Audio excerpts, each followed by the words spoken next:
निवासिनी आई महालक्ष्मी अंबाबाईच्या चरणी नतमस्तक होतो। हिंदवी स्वराज्याचे सरसंस्थापक छत्रपती शिवरायांना मानाचा मुजरा करतो। भारतीय राज्यघटनेचे शिल्पकार भारतरत्न डॉक्टर बाबासाहेब आंबेडकर यांना मानवंदना अर्पित करतो। ज्यांनी स्त्री शिक्षणाची मुहूर्तमेढ ठेवली त्या क्रांतिज्योती सावित्रीबाई फुले आणि ज्यांनी या देशामध्ये खऱ्या अर्थानं समाज सुधारणा काय असते हे दाखवून दिलं ते राजश्री शाहू महाराज यांच्या चरणी देखील नतमस्तक होतो। आजच्या कार्यक्रमामध्ये मंचावर उपस्थित असलेले आपल्या सर्वांचे लाडके मुख्यमंत्री आदरणीय एकनाथराव शिंदेजी, आपले उपमुख्यमंत्री अजितदादा पवारजी, पालकमंत्री हसन मुश्रीफजी, आमचे सहकारी मंत्री चंद्रकांतदादा पाटील, उदय सामंतजी, खासदार धनंजय महाडिकजी, धैर्यशील मानेजी, या ठिकाणी मंचावर उपस्थित आमदार प्रकाश आंबेडकरजी, प्रकाश आवाडेजी, राजेश पाटीलजी, राजेंद्र पाटील यड्रावकरजी, सदाभाऊ खोतजी, अमल महाडिकजी, निवेदिताताई माने, राजेश क्षीरसागर, भरमू अण्णा पाटील, चंद्रदीपजी नरके, सुरेशराव हळवणकर, संजय मंडलिकजी, शौमिकाताई महाडिक, अरुण डोंगळे, सर्वच मंचावरील मान्यवर आणि या ठिकाणी उपस्थित सर्व माझ्या भगिनी आणि बंधूंनो, आज खरं म्हणजे या शक्तिपीठात येऊन शक्तीची उपासना करण्याकरता, शक्ती स्वरूपा आमच्या सर्व भगिनींचं दर्शन घेण्याकरता या ठिकाणी मी आलो आहे आणि म्हणून आपल्या सर्वांना नमस्कार करून आपले आशीर्वाद आमच्या तिघांकरता आणि आमच्या सरकारकरता या ठिकाणी मी घेतो। खरं म्हणजे आपल्याला ही देखील कल्पना आहे की आज आपण कोल्हापूरमध्ये आहोत आणि काल देशाचे प्रधानमंत्री माननीय मोदीजी पोलंडमध्ये होते आणि त्या ठिकाणी पोलंडमधून त्यांनी कोल्हापूरच्या स्मारकाला त्या ठिकाणी नमन केलं। कारण कोल्हापूर जवळचं छोटंसं गाव वळीवडे या गावाने 1942 ते 1948 या काळात 5000 पोलीस शरणार्थींना त्या ठिकाणी आपल्या गावात ठेवलं होतं आणि काल ज्यावेळेस माननीय पंतप्रधान पोलंडमध्ये गेले तर पोलंडच्या लोकांनी देखील कोल्हापूरचे आभार मानले आणि कोल्हापूरचं अभिनंदन केलं। त्याबद्दल कोल्हापूरकरांनी त्या ठिकाणी खरं म्हणजे एक प्रकारे स्वागत केलं पाहिजे आणि ज्यावेळेस त्याचा उल्लेख पंतप्रधानांनी मराठीत केला त्यावेळी प्रचंड दाद पोलंडच्या लोकांनी त्या ठिकाणी दिली, हे देखील आपल्या सगळ्यांच्या लक्षात आलं। आजचा कार्यक्रम आपल्याला कल्पना आहे, माननीय मुख्यमंत्र्यांच्या नेतृत्वात आपल्या सरकारने हा निर्णय घेतला की महिलांना सक्षम केलं तरच आपण महाराष्ट्राचा विकास करू शकतो। देशाचे प्रधानमंत्री माननीय मोदीजींनी सांगितलं विकसित भारत करायचा असेल तर या भारताची 50% लोकसंख्या असलेल्या आमची जी स्त्री शक्ती आहे ही स्त्री शक्ती सक्षम झाली, ती जर देशाच्या मुख्य प्रवाहात आली, ती जर अर्थव्यवस्थेच्या मुख्य प्रवाहामध्ये आली तरच आपला देश विकसित होऊ शकतो। आणि म्हणून मोदीजींनी देखील अनेक कार्यक्रम हातामध्ये घेतले की ज्यातनं आपल्या महिलांना सक्षम करता येईल। आता 25 तारखेला मोदीजींच्या नेतृत्वात जळगावला लखपती दीदीचा कार्यक्रम आम्ही करणार आहोत आणि त्याच वेळी महाराष्ट्रामध्ये देखील मुख्यमंत्र्यांच्या नेतृत्वात आम्ही या ठिकाणी महिला सक्षमीकरणाचा कार्यक्रम सुरू केला। मग लेक लाडकी सारखी योजना त्या ठिकाणी सुरू केली की ज्या माध्यमातून मुलीच्या जन्मापासून तर ती 18 वर्षाची होतपर्यंत 1 लाख रुपये त्या मुलीला मिळाले पाहिजे। मुलीच्या जन्माचं त्या ठिकाणी स्वागत केलं पाहिजे। आमच्या महिलांना ST मध्ये अर्ध्या तिकिटात प्रवासाची योजना सुरू केली आणि मला अतिशय आनंद वाटतो ही योजना सुरू झाली तर त्यावेळी STचे अधिकारी म्हणायचे ST आधीच तोट्यात आहे, तुम्ही अजून तोट्यात टाकताय। पण आमच्या महिलांनी इतक्या जोरदार प्रवास सुरू केला की तोट्यात असलेली ST फायद्यामध्ये आली आणि अर्ध्या तिकिटामुळे आज STचा फायदा झाला। त्यामुळे महिलांना काहीही दिलं तरी त्याचं सोनं करण्याची क्षमता महिलांमध्ये या ठिकाणी आहे आता ही लाडकी बहीण योजना आहे, ज्या योजनेमध्ये 1500 रुपये प्रति महिना आपण महिलांना देतो. काही लोक याच्यावर देखील टीका करतात. काही लोक म्हणतात तुम्ही महिलांना विकत घेताय का, तुम्ही त्या ठिकाणी त्यांना लाच देताय का. खरं म्हणजे बहिणींनो, हे संवेदनहीन लोक आहेत.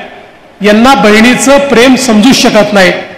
अरे त्या ठिकाणी 1500 रुपये नाही 15 कोटी रुपये दिले तरी देखील बहिणीचं आणि आईचं प्रेम कधी विकत घेता येत नाही. प्रेमाला कधी लाच देता येत नाही. प्रेमाचं उतराई हे केवळ प्रेमातनं होता येतं. पण या ठिकाणी ही योजना बंद पडली पाहिजे याकरता सातत्याने प्रयत्न कोर्टामध्ये गेले, कोर्टात हारले. मला आजही आठवतं ज्यावेळी विधानसभेमध्ये आम्ही याची घोषणा केली, हेच विरोधी पक्षाचे लोक म्हणत होते 10% महिलांना देखील हे मिळणार नाही. आम्ही सांगितलं आम्ही 2.5 कोटी महिलांना देणार आहोत. आज आपण पाहू शकतो जवळजवळ 1.25 कोटीच्या जवळपास महिलांपर्यंत आपण पोहोचलो आणि पुढच्या महिन्यापर्यंत 2.5 कोटी महिलांच्या खात्यामध्ये त्या ठिकाणी पैसा पोहोचणार आहे. आणि काळजी करू नका, हे सावत्र भाऊ काहीही सांगत असले तरीही दर महिन्यात हा पैसा तुमच्या खात्यामध्ये येईल. त्याची तरतूद बजेटमध्ये केली आहे आणि तुमच्या आशीर्वादाने पुढच्या वर्षी, त्याच्या पुढच्या वर्षी, त्याच्या पुढच्या वर्षी दरवर्षी बजेटमध्ये याची तरतूद असणारच आहे. त्यामुळे ही योजना केली तर ती बंद होणार नाही हा देखील विश्वास मी देतो. आणि यासोबत ही देखील आनंदाची गोष्ट आहे की आज आमच्या मुलींकरता राजश्री शाहू महाराजांनी ज्या प्रकारे सांगितलं त्या प्रकारे पूर्णपणे उच्च शिक्षण त्या ठिकाणी मोफत देण्याचा निर्णय आपल्या सरकारने घेतला. सर्व प्रकारचे courses, engineering, doctor, MBA, BBA सगळ्या प्रकारच्या कोर्सेसमध्ये आता आमच्या मुलींची फी राज्य सरकार त्या ठिकाणी भरणार आहे. त्यामुळे मुलींना शिक्षणामध्ये कुठलाही अडथळा असणार नाही ही व्यवस्था आपल्या सरकारने केली आहे. आज आपल्याला माहिती आहे बचत गटाची एक मोठी आंदोलन आपण सुरू केलं. जवळजवळ या ठिकाणी 65 लाख कुटुंब आपण बचत गटाशी जोडले आणि त्यासोबत त्याचा जो रिव्हॉल्विंग फंड आहे तो मोठ्या प्रमाणात वाढवला. जवळजवळ 9,000 कोटी रुपये बचत गटांना त्या ठिकाणी आपण दिले. महिलांना पैसे दिले तर फायदा काय असतो? महिलांना दिलेलं कर्ज 100% परत आलं. एकही नवीन पैसा एकाही गटाने त्या ठिकाणी बुडवला नाही. किंबहुना ते पैसे कसे वाढवता येतील हाच प्रयत्न आमच्या महिलांनी केला. आणि म्हणूनच आज या सगळ्या महिला केंद्रित नीतीमुळे आमच्या महिलांना त्या ठिकाणी केंद्रस्थानी आणण्याचा प्रयत्न आपला चाललेला आहे. बंधू भगिनींनो, ही गोष्ट खरी आहे की राज्यामध्ये आत्ताच अजितदादांनी सांगितलं काही दुर्दैवी घटना देखील घडल्या. बदलापूर सारखी घटना की ज्या ठिकाणी आमच्या चिमुकलीला त्या ठिकाणी अत्याचाराला सामोरं जावं लागलं. अशा प्रकारच्या घटना घडता कामा नये. अशा प्रकारच्या घटना या खऱ्या अर्थानं त्या ठिकाणी मानवतेला काळीमा फासणार आहेत. पण त्याच वेळी अशा घटनांवर राजकारण करणं यापेक्षा मोठी संवेदनहीनता दुसरी कुठलीच नाही. या ठिकाणी आम्ही ठरवलंय अशा प्रकारच्या ज्या घटना आहेत या घटनांमधले जे आरोपी आहेत आम्ही यांना सोडणार नाही. यांना जो कठोरात कठोर शिक्षा आहे अगदी फाशीपर्यंतच्या शिक्षा मिळतपर्यंत शांत बसायचं नाही असं या ठिकाणी आम्ही ठरवलेलं आहे. आणि कुठल्याही परिस्थितीमध्ये आम्ही हे सहन करणार नाही. पण मला एका गोष्टीचं आश्चर्य वाटतं, अरे मुलगी कुठली असली तरी आपलीच असते. कलकत्त्यामध्ये एका स्त्री डॉक्टरवर इतका भयानक आणि अनन्वित अत्याचार झाला. तो अत्याचार झाल्यानंतर यांची तोंड देखील उघडली नाहीत. तो अत्याचार झाल्यानंतर ते ममताजींचं त्या ठिकाणी तारीफ करत राहिले. एका शब्दाने त्याची निंदा केली नाही. मात्र या ठिकाणी महाराष्ट्रामध्ये सरकारने राजीनामा द्यावा, गृहमंत्र्यांनी राजीनामा द्यावा अशा प्रकारच्या त्यांच्या मागण्या होत आहेत. मी त्यांना एवढंच सांगतो, अरे छत्रपती शिवाजी महाराजांनी आम्हाला सांगितलं आहे या ठिकाणी रडायचं नाही, लढायचं. आम्ही पळून जाणारे नाही आहोत. काहीही झालं तरी अशा प्रकारच्या नराधमांना त्या ठिकाणी समाप्त केल्याशिवाय आम्ही बाजूला हटणार नाही. हे सांगण्याकरता निश्चितपणे आणि ठणकावून सांगण्याकरता या ठिकाणी मी आलो आहे. आणि म्हणून त्यांना राजकारण करू द्या. खरं म्हणजे मी जर या ठिकाणी सांगितलं तर ही देखील संवेदनहीनता असेल, कारण एकाही मुलीवर एकाही महिलेवर अत्याचार झाला तरी देखील ते आपल्याला भूषणावं नाही आहे. पण हे जे बोलतायत त्यांना हे देखील समजलं पाहिजे की या ठिकाणी 2022 साली 21 साली त्या ठिकाणी 4180 घटना झाल्या होत्या. 23 मध्ये त्या घटना कमी झालेल्या आहेत, पण घटना किती कमी झाल्या आणि किती जास्त झाल्या याच्यावर मी याचं मूल्यमापन करत नाही. केवळ एवढंच सांगतो की ज्यावेळी तुम्ही अशा प्रकारे संवेदनहीन होऊन फोटो दाखवता आणि राजकारण करता त्यावेळी तुमच्या काळात देखील काय झालं होतं याचाही लेखाजोखा आहे. पण तो लेखाजोखा मांडून आम्ही कधीच मोठे होणार नाही. या ठिकाणी समाजातली ही जी कीड आहे ही कीड आपल्याला संपवावी लागेल. आता हे म्हणतात लाडकी बहीण योजना तुम्ही समाप्त करा कारण आमच्या मुली सुरक्षित नाहीत.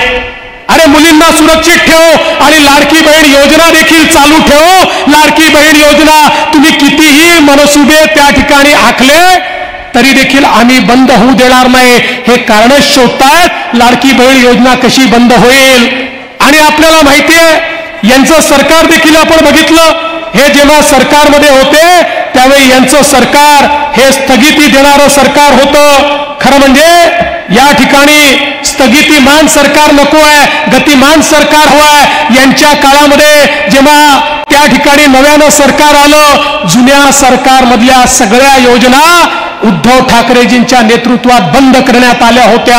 आता यांचे मनसुबे हेच आहेत की पुन्हा आम्हाला निवडून द्या म्हणजे आम्ही लाडकी बहीण सारख्या योजना बंद करतो. आणि या ठिकाणी खऱ्या अर्थानं जे आम्ही आमच्या बहिणींच्या पाठीशी उभं झालो आहोत ते यांना सहन होत नाही. पण आपण काळजी करू नका बहिणींनो, काही झालं तरी मंचावरचे तुमचे भाऊ या ठिकाणी सक्षम आहेत. ते तुमच्या पाठीशी पूर्ण ताकदीने उभं राहतील. आणि या सगळ्या योजना आणि याच योजना नाही तर आमच्या मनामध्ये अजून अनेक योजना आहेत, त्या योजना देखील उत्तम प्रकारे आम्ही त्या ठिकाणी मांडू आणि पार पाडू. आत्ताच अजितदादांनी सांगितलं आमच्या शेतकऱ्यांकरता त्या ठिकाणी आम्ही विजेचं बिल माफ केलेलं आहे.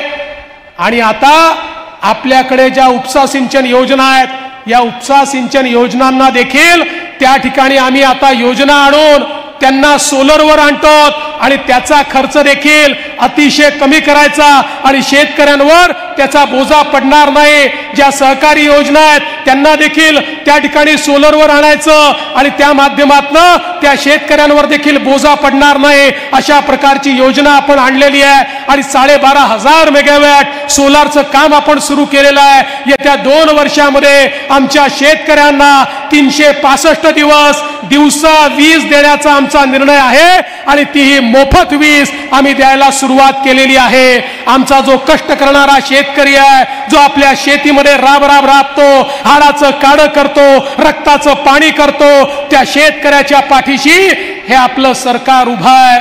बंधू भगिनींनो, आज आमच्या लाडक्या बहिणी या ठिकाणी आहेत, अनेक लाडके भाऊ बाहेर उभे आहेत.